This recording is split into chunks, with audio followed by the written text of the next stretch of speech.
Hi hello மக்களே, welcome to my channel. இன்றைக்கி நம்ம என்ன பார்க்க போகிறோன்னா, ரொம்ப டேஸ்டான கம்பு கூழ் கொஞ்சம் டிஃப்ரெண்ட்டாக பண்ணுவோமா. வெஜிடபிள்ஸ்லாம் போட்டு அடிப்பொலியாக பண்ண போகிறாங்க. வீடியோ லாஸ்ட் வரைக்கும் பாருங்கள், ஸ்கிப் பண்ணாமல் பாருங்கள். நான் 1 கப் கம்பு எடுத்துருக்கிறேன். உங்களுக்கு இன்னும் குவான்டிட்டி அதிகமாக வேணால் நீங்கள் 2 கப்பு கூட எடுத்துக்கலாம். இது 1 கப் பண்ணாலே நிறைய வரும். 1 கப் எடுத்து நல்லா தண்ணியில் நல்லா வாஷ் பண்ணிக்கோங்க.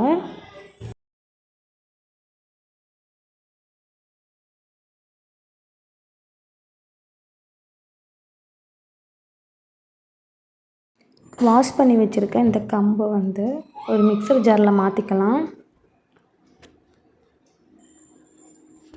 மாற்றிட்டு நல்லா எவ்வளோத்துக்கு ஃபைன் பவுடராக நம்ம அரைக்கணுமோ அவ்வளோத்துக்கு அரைச்சிக்கோங்க. பார்த்துக்கோங்க, நான் இந்த மாதிரி கொஞ்சம் அரைச்சிருக்கேன்.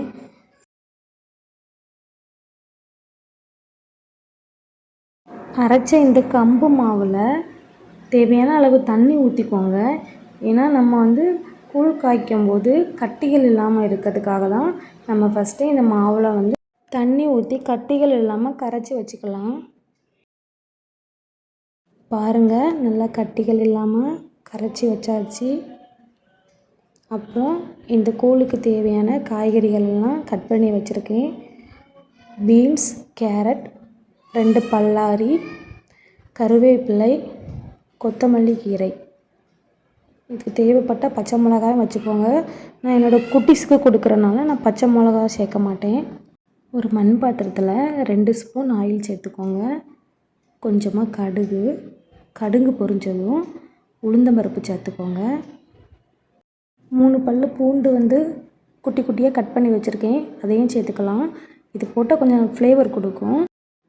நெக்ஸ்ட்டு நறுக்கிய பல்லாரி சேர்த்துக்கலாம். அதை வதக்கி விட்டுட்டு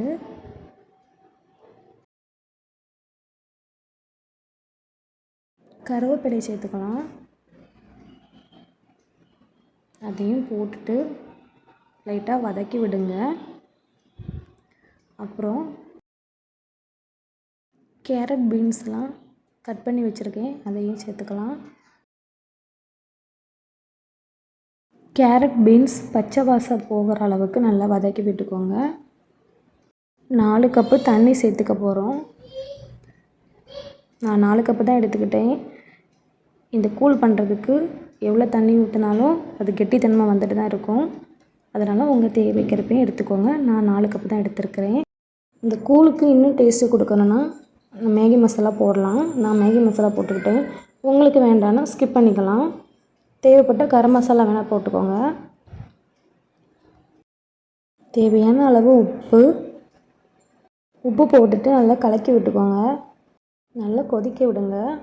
அப்போ தான் நம்ம போட்டிருக்க கேரட், பீன்ஸ்லாம் நல்லா வெந்து வரும்.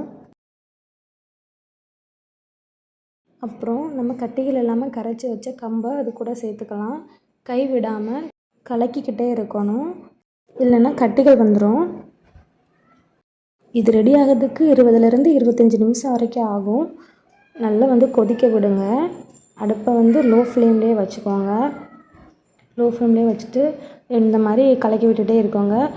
கொஞ்சம் கட்டி பிடிக்க மாதிரி தெரிஞ்சிச்சுன்னா கொஞ்சம் வெந்நீர் சேர்த்துக்கோங்க. பாருங்கள், நல்லா வெந்து வந்துட்டு லாஸ்ட்டாக கொத்தமல்லி இலை தூவிக்கலாம். சூப்பரான ஹெல்த்தியான ஒரு ரெசிபி நம்ம பண்ணியாச்சுங்க. இந்த கம்பு பிடிக்காதவங்க இந்த மாதிரி செஞ்சு ட்ரை பண்ணி பாருங்கள். ரொம்பவே குட்டீஸுக்கெலாம் ரொம்ப பிடிக்கும்.